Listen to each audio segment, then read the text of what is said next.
पंढरपूर सोलापूर रस्त्यावरील राजमुद्रा रिसॉर्टवर पोलिसांचा छापा। पंढरपूर सोलापूर रस्त्यावर असणाऱ्या राजमुद्रा रिसॉर्टवर पोलिसांनी छापा टाकला।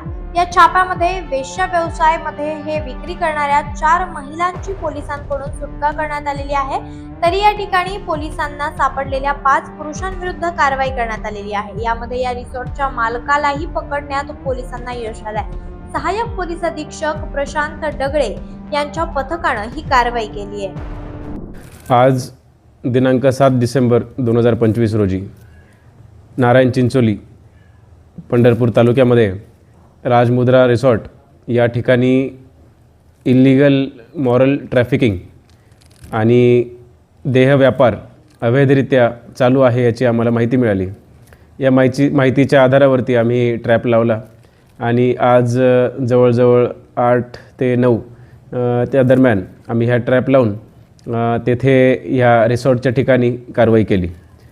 ह्या कारवाईमध्ये आम्ही 4 महिलांना रेस्क्यू करण्यात यशस्वी झालो आहोत व त्याचबरोबर 4 अक्यूज्डला आम्ही नॅप केलं आहे व त्याचबरोबर इतर अजून कोणी याच्यात सामील आहे का याची चौकशी करून त्यांना हे आरोपी म्हणून निष्पन्न करून आमची ही काही जी कारवाई आहे ती चालू आहे। हॉटेलचे मालक जो आहे तो त्या ठिकाणी त्या काउंटरवरती रिसेप्शनवरती आढळला आहे। त्याचबरोबर त्या ठिकाणाहून त्या रिसेप्शनमधून रजिस्टर्स ज्यामध्ये वेगवेगळ्या लोकांची नावं व महिलांची नावे आहेत व त्याचबरोबर त्यांचा मोबाईल ज्यामध्ये वेगवेगळे फोटोज व UPI ट्रान्झॅक्शन्स जे झाले आहे त्याची माहिती आहे। ते आम्ही जे काही इतर सामग्री आहे त्याचबरोबर ते काही कॉन्ट्राबँडचे पॅकेट्स आहेत व त्याचबरोबर इतर कॅश आहे ही आम्ही जप्त केलेली आहे। आता कारवाई चालू आहे। कारवाई झाल्यावरती गुन्हा दाखल होईलच लवकरच।